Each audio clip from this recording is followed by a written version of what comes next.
Welcome to the Powerhouse Project, a podcast celebrating remarkable women who are breaking new ground across various industries. I'm your host, Lisa LaRonde, and I can't wait to introduce you to our next guest, Sabrina Fiorellino. Sabrina is a remarkable entrepreneur who launched her first company at just 18 years old. She's worked for 2 large law firms in Toronto and then founded a road building company, which she successfully sold and launched Fero International, a company dedicated to creating modular units for disaster relief and healthcare. And let's not forget, she's also an international best-selling author. Welcome to the show, Sabrina. Thank you so much, Lisa. It's an absolute pleasure to be here. I'm very excited for our conversation today. I'm sorry we didn't actually get to connect at the Site News Top 40 Under 40, but thank you so much for reaching out via LinkedIn. I tell people often it's a nice way to actually connect with people. So I'm very excited that you connected, and I'm glad that we actually get this time to chat together and share our stories. So I'm very, very excited. And I'd like to just start with, you started your own business at 18. I mean, that's incredibly impressive. So what prompted that, and how successful were you? Yeah, so at a very young age, my mom was an entrepreneur, single mom. She was doing design build projects, and I was dabbling in the fashion industry, obviously much younger, and I loved that industry. And so we got approached by someone who she knew who was distributing Missoni furniture. So a cross between fashion and building or architecture. So our two backgrounds kind of collided, and we took the opportunity to do something together. So then we started distributing for some of the big brands, but their furniture, and buying from France and Italy and distributing in North America. So really fun. Wow, that's incredible. So how long did you do that? So that business still operates today. I stopped doing it eventually when I got into law school. Obviously, couldn't manage all of it.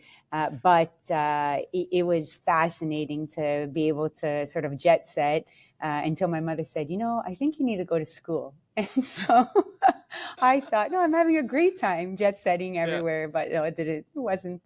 She would not allow it to happen long term. So then how did you move from being a lawyer and then you started your own business again? Was that the road building business?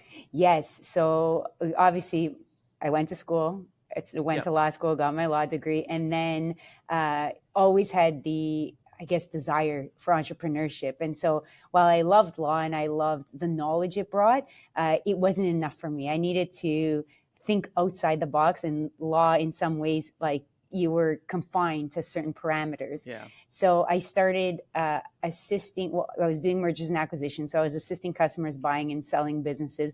Then I started to dabble in it myself, and eventually got approached to build a business from scratch. So, which I hadn't done since I was 18. And so started that journey, helped to build it, and then sold my portion of it several years later, and then started Fero. Wow. So was the road building based in Stony Creek, or? So road building. So our the first location, or the original spot, was in Markham. So we, with the partners, bought a piece of land in Markham. Eventually there was an asphalt plant put on it, office there, mechanic shop there, and then company grew from there. Wow. That's amazing. So how did you end up starting Fero then? So pandemic hit, I had sold my portion of the road building business, and I was at home, and I tell the story. I was talking to my walls and my dogs. Nobody was talking back, so it was safe. And I said, okay, I have to do something. I mean, I can't sit at home for however long this is going to be, with no social interaction either. So it was a challenge for everyone. And COVID was particularly impactful for my family. My mom is a double lung transplant recipient.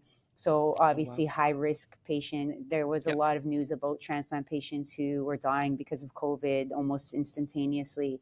My brother was an anesthetist, and he was intubating COVID patients, so really hard on him. Yes. My sister-in-law is a nurse, and they had a 6-month-old, my nephew at the time, and so challenge with my brother going to work, the baby at home, so lots of challenges there.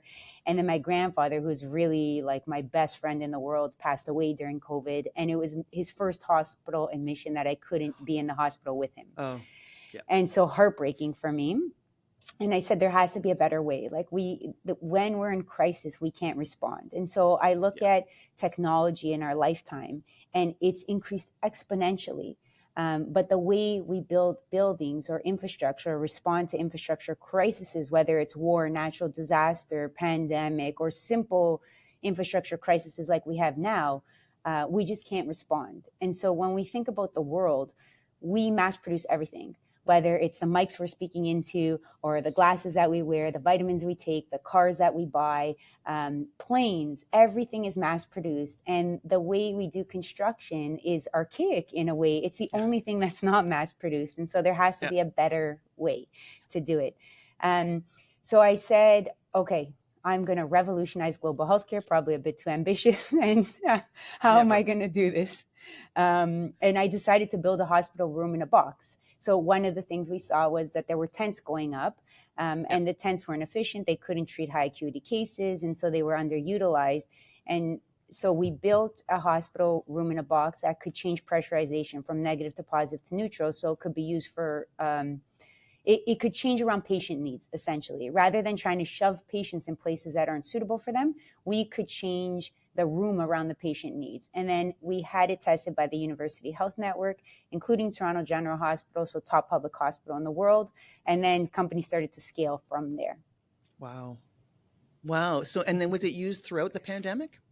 So we actually never deployed it in the pandemic. We tried to sort of get on board, but it was a new innovation. And, eventually we won Most Innovative Technology of the Year from a trade show in the US. And we started to people, there was more and more interest in the product, but it was right in the middle of the pandemic when it was fully developed. And so I don't think there was enough turnaround time or momentum to get it going at that time.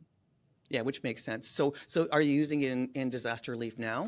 So now, obviously, companies expanded significantly, and we're building permanent modular infrastructure, so permanent multi-story hospitals, long-term care. And so we do have that product for disaster relief. So it's more of a relocatable emergency management product. But we've been noticing RFPs coming out of various militaries that spec very similar to what we build. So we know that there's some traction, globally for that product. That's awesome. And so then how did you go from all of that to continue to run this company to being a best-selling author? Yeah, so really, really weird story. I've been writing children's books, regular books, and they kind of sit on the shelf and I don't do anything with them. So I write, don't do a thing, write and leave them on the shelf. And then there was a call for excerpts that I filled in, and mine got approved. And there was a book being published on pivotal leadership. And they wanted a series of different authors to write chapters, each chapter. And so I submitted mine, it got approved, and then the book made international bestseller list. So really a fluke. Awesome. So it did make me think, though, I should probably pay attention to the other stuff that I wrote and do something with it. Yeah, for sure. That's a very, very cool story. So you have, and obviously it's a woman-run company. And do you have women on your executive team now? So really unusual metrics for sure. And you would know them, Lisa, better than me. So majority female owned, majority female at our board, majority female at our exec. Our direct labor is over 25% female. That's awesome. The national average is 5, Ontario average is 4. So we are really like disrupting what's possible in manufacturing construction. And why do you think that is? Just because of you? So I think top down's part of it. I think, I always said, like, when I look up and I don't see people like me, it's hard to resonate. And so that's a big part of it, for sure. I think the other part of it is construction in general is hard. Like, it's very difficult. You have the elements, you have porta potties on site, whether they're male and female or not. You're carrying stuff. It's hard on the body. In our facility, that all changes. There's real washrooms. We have material handlers bring materials to the site, to the workstations. And so all of that stuff makes a huge difference. And so we have created an environment where it's like easy for women to work, or easier as it relates to construction and trades. And how do you get that message out to other business owners to understand that, because I'm assuming that you're very profitable, that how do we actually mirror something like that, or how do we educate other business owners to say, here, it's not a huge expense, and in fact you can actually look at the change in profitability. Yeah, so for me, I speak as much as I can. So Yeah. podcasts like this, seminars, conferences, webinars, everything I can do to get the message across.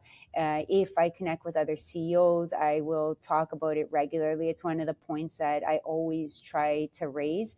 And very fascinating. Every time I speak and I raise it, I get a lot of clapping, and it always surprises me every time. And so I was Yeah. speaking at a CI healthcare conference earlier, I think last week, and I raised it and everybody clapped. And so it's fascinating to me, the reaction, but hard to get the message across. It's almost like grassroots trying to get Yeah. it across.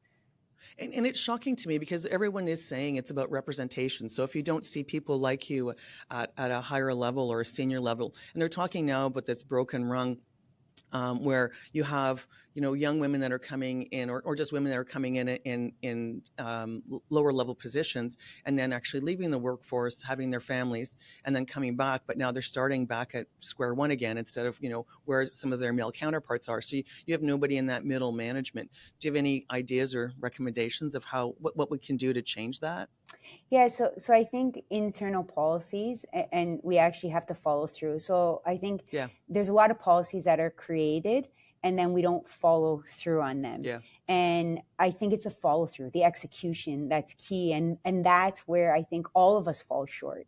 Right? We have Yeah. good intentions, good ideas, but then we don't execute. And so if we create a policy that says when a woman takes mat leave and then comes back, they can elevate the same way as their male counterparts, but we don't actually do it, then Yeah. it's us who aren't executing properly.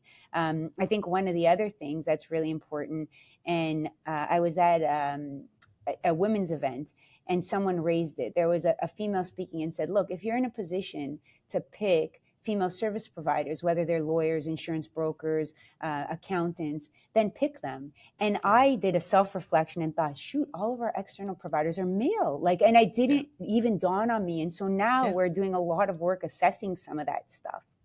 Yeah. Well, it's even interesting. My daughter and I, we're both very avid readers. And so one of the things that she made a point of, she started last year, about she was only going to read female authors. And for exactly the same reason.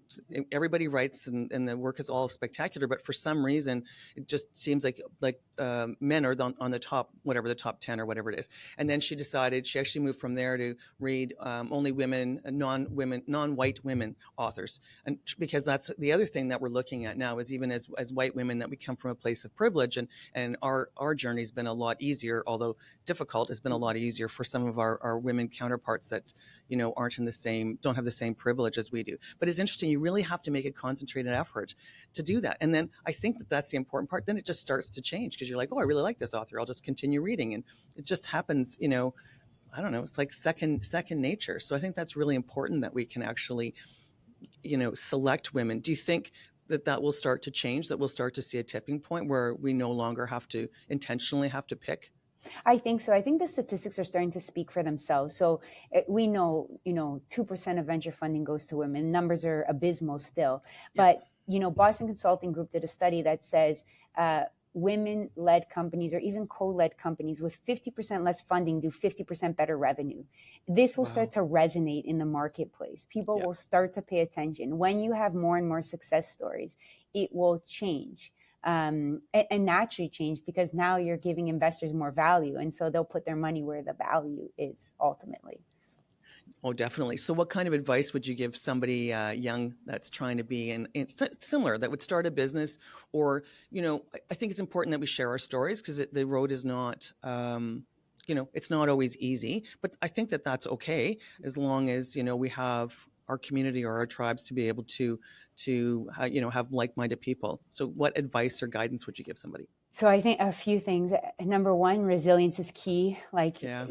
Michael Jordan says he takes 10,000 shots, but gets the game winning one and misses the other 10,000. And that's okay. Yeah. And so I think that that's really important. I like to say life's like surfing. You ride the waves on the surfboard, you fall off. As long as you get back on, you're okay. And so keep getting back on would be the advice. The other piece of advice I always talk about is don't listen to the noise. There is a lot of noise and a lot of naysayers and a lot of very strange comments to female entrepreneurs that happen. And to me, it's all noise. I'm focused on the mission. I surround myself with the right team who we all row in the right direction, in the same direction. And the external noise is irrelevant to our mission because we are going to show people by what we do. I talked to one of the other women. She's actually on the podcast, and her number one rule is "fuck what they say." And it was just even about joining a sporting team, and that they're saying, you're not good enough, and you just gotta can't listen to those people, and you got to keep trying and do what you feel is right. I think that's really important, and I'm starting to hear that message more and more and more, which is really nice because I think we always listen to, the bad things that people say about us, and we don't listen to necessarily the good things people say about us. So I think if you can have that mindset is to say, you know what, this is what I've set out to do. This is what I'm going to do. I think you'll be very, very successful. Did you have anybody that helped you along the way that you trusted or that, was an advisor? So how did you learn to get to this point? Yeah, so different people, different periods of my life. A lot of it was self-taught for sure. Yeah. My mom was an entrepreneur, completely different. She was building big custom homes. And so I always looked at her as a benchmark example before she got sick, as someone who was doing things against all odds. Like, she was a woman in construction at a time where it was impossible to be a woman in construction. Like, we have it easy in comparison to, well, at least I do have it easy in comparison to what she lived. And then different periods of my life, different teachers, different professors, different coworkers and colleagues. When I was working at the law firm, one of the senior partners really helped me hone my legal skills. So he was really important. And if I think of today, there's probably two people who are really, really important to me. One is Maria Perella, who's the CFO at Samuel. She's been an amazing friend, mentor, guidance, everything, super emotional. And the other one, believe it or not, is Paul Godfrey. He has been a shining light as it relates to government relations and how to do business with government. And so the two of them have really stepped up and helped me the last few years. And we talk a little bit about that as well, as you need, somebody to sponsor you or to speak for you when you're not in the room, that can actually introduce you to people. And as women, I think we struggle a lot with that we don't get introduced or invited to the table or even to the event that you can actually, increase your network. And how would you help somebody coming up that would how do they gain a sponsor, somebody that will speak for them? A lot of the male allies that I talked to said, oh, for sure I would do that. I never thought of it. Would you actually go out and ask somebody to do that? So I would say for sure you have to ask. Like, the worst that can happen is no. So don't be afraid to ask. Yeah. But I think ourselves, we need to do that in turn. Again, we lead by example. And so one of the things I do is, if we buy tables at an event, like whether it's West End Home Builders event or an event for one of the hospitals, I fill my table with all women entrepreneurs coming up into the world. And so we network with each other. And usually a lot of people will come up to the table because they say, oh, there's a table of all women entrepreneurs. Like, let me see what's happening here. And so that naturally leads to networking. So it's something that I like to do almost every event that we do sponsorships for. Yeah, I think it's really, really important. And I think as women, we need to just take a little bit more risk. And I agree with you. The worst thing that can happen is the answer is no. And I said to everybody that I can talk to, even about, you talked a little bit about resilience and saying the worst thing that can happen, obviously there's worse things that can happen, but getting fired. And I said, everybody should get fired because then you understand it's not the end of the world. Yeah. And I was just listening to somebody who's, talking about her journey. Again, one of those ones where, she was reporting to the president gets, he gets put into her position. Basically, they're going to share a job, and they bring in a new CEO. There's an event that's happening that obviously there's sexual misconduct. She rages it to HR, and he gets coaching, and she gets fired. Ultimately, it's about a month and a half later, and she said, I fell into this big depression. It was like 6 to 9 months before I could get myself back up. And then she says to herself, well, and she went through therapy and got some help, but said, you know what, I actually got to this level for what I did, my work ethic, what I did. I can actually do that all over again. I can recreate that. And now she's very, very successful, and she's president of another company, and she's very, very happy. But I say, we should tell those stories a little bit more often, even for the male entrepreneurs that I hear. For the successful ones, I listened to the founder of the Kind Bars, and he said they were bankrupt. They had no money. They were, knocking on doors. But, you always see this now successful person that's up there talking about this successful business. But I think you forget about the journey that it took to get there. And I think the more we talk about that, to say, it is a journey and it's difficult, but you're not alone. And if you can weather the storm, you can be successful. Yeah. So it's funny because I posted something on Instagram yesterday that's a mountain. And so this is what this surface sees. They see the acclamations, the awards, the podcast, and underneath they don't see the sleepless nights, the crying, the stress, the shoot, I need to raise more money. Am I going to be able to do it in time? Like, being on the brink and overcoming it. And so that's the hard work. It's the resilience, the pushing through, the saying, you know what, I'm going to make it against all odds. And it doesn't matter. It doesn't matter what happens. I'm going to make it. And going in with that mindset that I'm going to make it no matter what. And you make it, right? And I agree with you. Like, sometimes setbacks are so important because they help you understand that it's not the end of the world. I got life lessons with my mom being so sick, that health is more important than some of this other stuff that we focus on, and it drives us crazy. And then you start to reflect and say, okay, wait, life is more important than some of this other stuff. And it puts things in perspective. Yeah. And I think as long as you can be, and I know it's difficult, it's when we talk about it at this point in time, when things are going well, and but I always say it, because some people ask me, how did you get to where I am? And I just go, you don't have the same trauma that I dealt with in my life. You don't have the same ownership group that I have. And so it's so difficult for everybody to follow the same level of journey. But I think if we continue to share our stories and say, hey, this is what's really, really important, and this is how we can help out, and this is how we can help each other, I think, or maybe just to understand a little bit that you're not alone on this journey, and I think sometimes it's not the end of the world if you have your setbacks. I agree with what you're saying.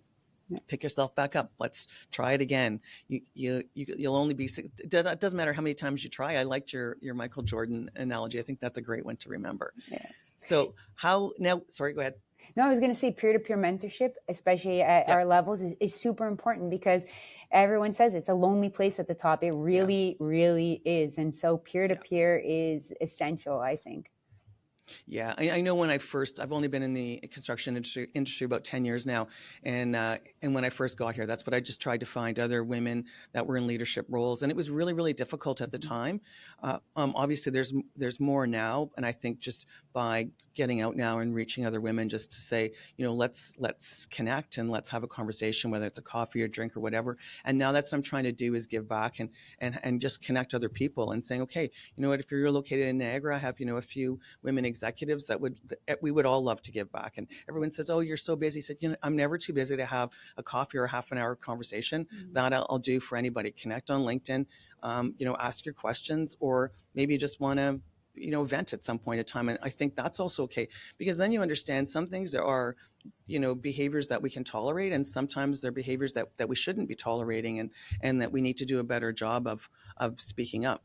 So what kind of advice would you give young women, I'm going to say now, because when I talk to them about in our industry, it's a lot of networking and social events, a lot of drinking, and we're probably, one of the older archaic industries that haven't actually adjusted with the times. Right. So what kind of advice would you give women that are, attending a networking event on their own?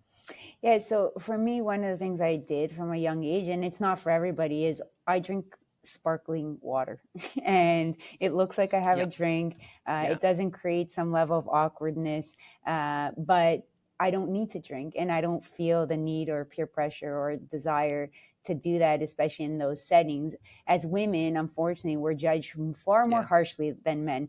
And I think we have to accept that. We're judged far more harshly in how we behave, how we dress, what we look like. And as much as we fight against it, there's a reality to what is happening in the marketplace that I think, to be successful, we have to adjust. And it's unfortunate that it is this way, but it is this way. And so I would encourage young women, obviously, to be themselves and not be somebody who they're not, but to understand that they don't have to get hammered at an event. It's not necessary. Like they can stay sober or have a drink or two, and it's still fine. And I say, just set your boundaries. I said, I think, you don't have to, you can just say, I'm in a relationship that's not appropriate. I don't date at work, whatever. There's so many ways to,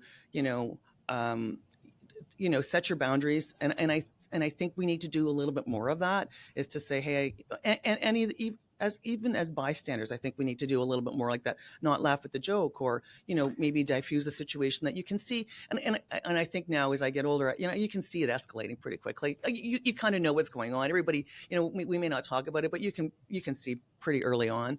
And I think the more that we talk about it, or the more that we just bring attention to it, I think the easier those kinds of things get. I also think it was interesting that you say sparkling water, but now they have, like Heineken Zero, and they have all of these. There's a huge thing even in the vodka seltzers. They actually have non-alcoholic seltzers. They come in the same can. It looks exactly the same thing. So, because I do agree, you don't want to start off an event that, now everybody's giving you another reason to either not talk to you or point you out or whatever. It's nice. You really, really want to fit in, especially at these events or even at our conferences. So it's nice now that I think the alcohol industry is actually recognizing is they can still sell non-alcoholic alternatives, and everybody can fit in, and because I do think that's part of the problem is you just want to fit in. You want to fit in, yeah. And I would say the other thing that we have to do and have to be able to do is rely on our male colleagues. And so there's a few good examples. I was a young associate at the law firm at a Christmas party. The senior partner that I talked about earlier as one of my mentors, he saw I was uncomfortable and walked over and said, "Hey, come with me." And so he really helped out there. And I think our male colleagues need to do more of that. Another example, I did a podcast with Anthony Lacavera, former Win Mobile CEO, and he asked me for an example of something that happened where it was uncomfortable for me. And so I said, look, I was on a call, everybody's cameras off. There was probably like 15 males on the call and then me. And one of the males said, "Sabrina, turn your camera on," and then turned his camera on and said, "Oh, look, I'm in California. Let me fly you there." And I said, what was most telling to me was that no one said anything. Everyone carried on as if nothing happened, and it wasn't like awkward or, strange that this, conversation was happening in the middle of a work call. And so one of the things Anthony said is we need to step up. We as men need to step up and help out and acknowledge that these conversations in this setting shouldn't be happening, because if it was a male on the phone, it would have never happened. Yeah, I agree. And I think it does change the narrative if somebody else stands up, so that you don't always have to be that person. I was at an event, actually was in London, England, and there was one gentleman who was a customer, I believe, was yelling at the poor girl, and she had nothing, like she was obviously running part of the event. But he was like yelling her name and saying, "Do this for me, do this for me." And I actually just grabbed her by the shoulder and I said, "Hey, let's go for a walk. Like, we're just going to go walk outside. There's no reason, you don't need to engage." But it was interesting that nobody actually stood up for her, and then that changed. Once I pulled her out of the situation, then people started, standing up for her, which is important. And I go, that's where I think, it just takes one person. Yes. And we need to show leadership in all areas. And so we lead at our companies, but we also need to show leadership in other settings, other environments, and other places. I agree, and I think I like the problem for me is I like to drink, so I'm probably not having the sparkling water at the event. And I do talk about we are judged much more harshly, and it does bother me because it's always it just surprises me that just because of my gender, I have to adhere to a different standard. And I really, if I could change anything, that's one thing I would love to change is just treat me for who I am, and if I'm being an asshole, then call me an asshole. I'm okay with that. Yep. But if I'm not, then I should also be allowed to drink and feel safe. Yes. And not have to have a buddy system. But I agree with you. It is the reality. So we need to protect ourselves because I think that's very important. Yep. Absolutely. So how would you envision what our future leaders look like as women? So I think, had the absolute pleasure of being at a conference in New York a few weeks ago, the World Business Forum. And it was fascinating to me. The theme of the conference was, we need to be more human as leaders. And that was one of the running themes. And so a number of the speakers covered a number of the themes, but there was people like former president of Tesla there, really big names, former president of AT&T Business. And one of the things they talked about was, we've come from an environment of command and control where it's a very harsh leadership style, very bureaucratic, very top down. And there's no room for that in this environment anymore. And so we need to move on the spectrum towards a trust and inspire leadership style. And so that means being more human, empowering people more, having more transparency. And I think the successful leaders of the future will be in that camp. I think that's awesome. I'm going to remember that. I think that's really, I think that's what women bring to the table in leadership. And I really, I try to lead with transparency. I think it's so important. And to show your like how vulnerable you can be or that you are, because I really do think it gives you that human element that I think everybody needs. And we're at work longer than we're at home. So I think it's really, really important. Absolutely. So Sabrina, we always end our podcast as what advice would you give your younger self, if any? So my younger self was hot-headed, very. And so I was angry a lot and short-tempered because of all this stuff that was happening. That for me at that time, I couldn't reflect properly. I didn't have enough experience to understand that it was noise. And so if I could go back, I would explain that concept to my younger self and say, okay, unnecessary, don't engage, leave it alone. It's noise. They don't know better. It has nothing to do with you and everything to do with them. And probably be a little bit less hot-tempered, which I'm not at all now. So, I wish I would have had that piece of advice as well. I think that's really, really important. I'm so happy we actually got to connect, and I'm so happy that you got to share some of your stories. I hope you continue to inspire the next generation of women, as well as all women that are trying to find their way in terms of entrepreneurship or leadership. So thank you so much, Sabrina. Thank you so much, Lisa. Absolute privilege to have this conversation. Thank you. You can learn more about today's guests in the show notes and at thepowerhouse-project.com. And if you know a woman in leadership or the skilled trades, please send in a voicemail or a message on the website. Follow and subscribe wherever you get your podcasts. And thank you so much for listening.